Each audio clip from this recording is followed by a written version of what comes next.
Welcome to See the Stories on the Triana Show on See Today. So for fresh graduates, starting a career can be scary a little as you're entering a new phase of life that changes as you as a person and your routine, of course. So Hans, what was your first job and how was your feeling at that time, and how long after your graduation did you get that job? So, my first job, like my first formal job was actually a call center agent for Australia. So back in that day, I was graduated from high school only because I was actually So you were waiting. like 17 or 18? I was 19. Okay. I was 19. So I was actually waiting the gap year between my high school and my university. So I was applying as the call center agent for Australia back then. But it was lasted for only 3 months.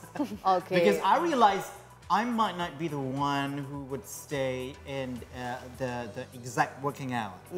So I'd like to have, from a very early age of productivity, I actually found myself not to be able to work in 9 to 5. 9 to 5, hours, yes, that's actually true. That's actually right. So I would like my time to be quite flexible. And I also determine whether this hour I want to do this, and whether on the other hour I would like to do anything else. Yeah, you seem like more of a mobile person. Yes, I found out about myself. Yeah, so talking about being fresh graduates, let's delve more into the secrets to success for fresh graduates entering the professional workforce for the first time. And joining us in the studio is certified professional career coach, Valencia Gabriela. So thank you so much, Valen, for coming here. So should we call you Valen or Valencia? Valen is okay. That's okay. Okay. So what factors should fresh graduates prioritize when choosing their very first job? Okay, beforehand, thank you so much for inviting me. So I think in university, usually university students will learn more about theoretical knowledge, right? Yes. So it has to be complemented with the real world experience. So definitely the first job is not about getting a paycheck only. Because usually people just, I want to get money. I never had money before. The more the better, right? The more the better. But I think first job is about growing as professionals. Because imagine we have studied from kindergarten to university students like for 20 years. It's like is it 20 years? 20 years, like 3 years kindergarten, 6 years, and so on. So that it's is 20 years. So I think it's a big transition, let's say, from being like in training wheels, because we have teachers, lecturers to guide and teach us, right? Like for 20 years. And now we have going to the workplace. So I think the most important things, like what we have to prioritize, is more on skills development and long-term career growth. And how we can actually adapt the knowledge that we get from university to the real world. So I think those, the first thing is like the long-term career growth. How can we actually enhance our skills? So that's, I think the second thing is more on mentorship.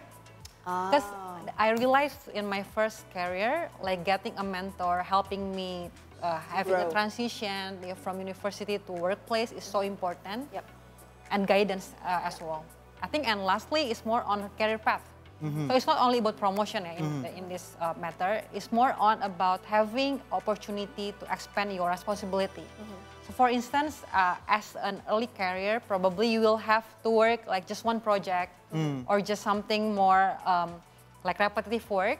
But is there any opportunity in that work if you can expand responsibility, like having more complex projects later on, or having opportunity to lead team later on? So I think those three, you have to prioritize. Now the case of the scarcity of jobs in the working field at the moment just made people would grab anything that they could find. Although it might not be aligned with the major that they took. True. And university or college.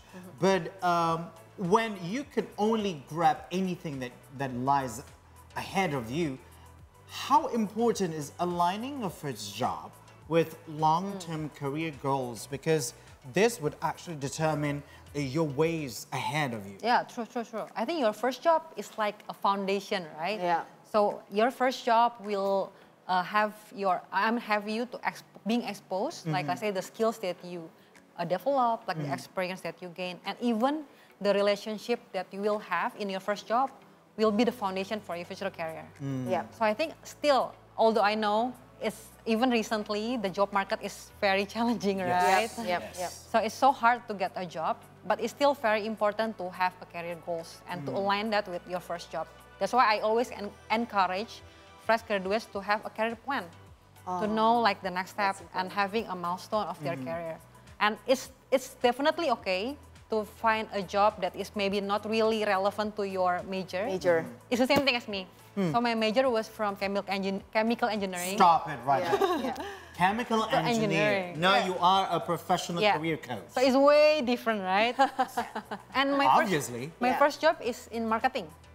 Ah. So it's quite like different as well. Yeah. And I found it how can we actually transfer the skills to the job that we want to apply for is more important rather than it has to like match, you know. Yeah. It's actually the same case with me because I was majoring in economics. Oh, really? Yeah, both my undergraduate and master's, but now I'm working as a presenter. True. But actually you can apply your major in any kind of work, right? Yeah. And should fresh graduates focus more on salary, learning opportunities, or company reputation first? Okay, it's tricky question. Of course, from bottom of our heart, definitely we want to say salary, right? Yes, of course. Because everything requires money. Yeah. You cannot lie. Yeah, I could not really buy Snickers with reputation. True. Right? True. But I think again, it depends on someone's circumstances, like financial status, family circumstances. But I think my advice for ideally, like for fresh graduate, they have to prioritize on learning opportunities. Same thing as I mentioned, like long-term career growth and skill development are very important. So as mentioned in one book, a really good book, You Do You book, it mentioned that we have to build our net worth. Okay. So every person has net worth, and it consists of skills, influence, and well-being. And skills, influence, and well-being. And skills is the most important thing because it's the thing that we always bring forward, right? Those skills, and we have to expose like to the challenging projects, for example, hands-on experience, which can always enhance our skills. So I think, and also secondly, is more on adaptability.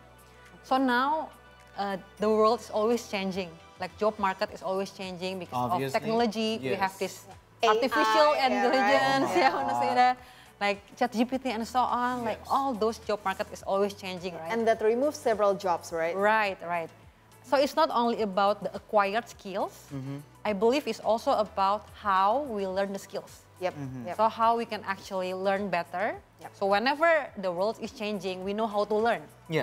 So I think that's why learning opportunities are much more important in the early days of your career. Than the other factors. Yeah. So with that being said, a lot of fresh graduates would have their dreams of working in a very reputable companies, right? So is it important, let's say, to land a job at the Big Four, let's say? Does that really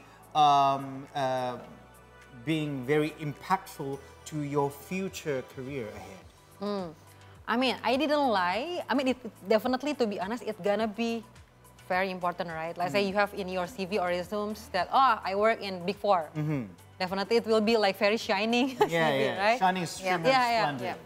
Definitely, you can definitely try. I have a dream to work in this kind of FMCG companies. Then definitely try and work on it. But if, let's say, you didn't get an opportunity there, will you just wait?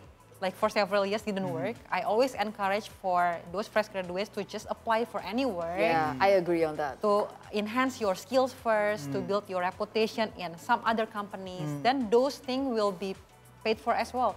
And salary and even big reputable companies will come to you when you have those skills and reputation. And I agree about that because it's related to network, right? Yeah. And how can fresh graduates effectively network, especially when they aim for a reputable company, but because they don't get it yet, they work in some other companies first? So I think first thing first, you can leverage your university resources. Like there are a lot of university resources you can use, like lecturers, your friends even, like students' organizations, the partner of student organization. Definitely you can leverage those resources. And secondly, you can also try initiatively to join like industry events. Like there are a lot of things like conferences, matchmaking. webinars, you know, workshops, because you can learn from industry experts as well as meet those professionals. And lastly, there are a lot of online platforms as well. Like you can connect with someone with similar background and interest in LinkedIn, let's say, and also online communities in social media. Because let's say if you are interested to be UI UX designers, then you can join online communities in Instagram about UI UX. There are a lot of online communities like that actually.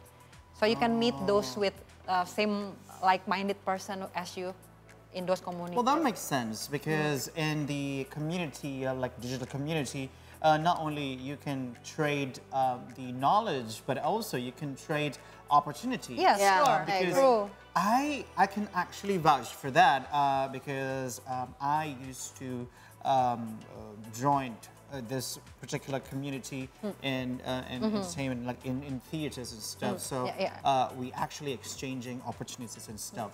But also one thing that is really important, Valen, when it comes to applying for a job, let's say that we got our CV answered back, and we have to approach the recruiters or hiring managers. And there are several things that we might not do, we might not able to do, or we need to do. So what's the best way to approach recruiters or hiring managers? I see. So I think, let's say, if you haven't had opportunity to approach hiring managers, I think there are certain ways in LinkedIn as well. Like you can know in the job posting, or this is the hiring managers, or sometimes they also emailed you, right? I think the best way is, let's say, just like approach professionally. Okay. Yeah, you can introduce your names. You can say, oh, I'm very interested in the role, and why is that? And you can also sometimes you can insert some message, like in the cover letter as well, like why you actually fit in the role that you applied for. Yeah, you can email them, and you can also message them in LinkedIn. And I think that's one of the best way, and approach them professionally. Make sure it's professional. Yeah, and I also think that it's important to say some good things about the company that you're applying, right? True. Yeah, it makes you look like you're really interested. Yeah, and you know about the company. Yeah, know about the company. Well, everything that we've been talking about goes down to how you actually put your CV into account. And also we need to know what is the best structures or what is the best approach that is suitable for you to apply for jobs. And for the next, See the Source will continue after the break with that, and we will talk about more things, so do not go anywhere.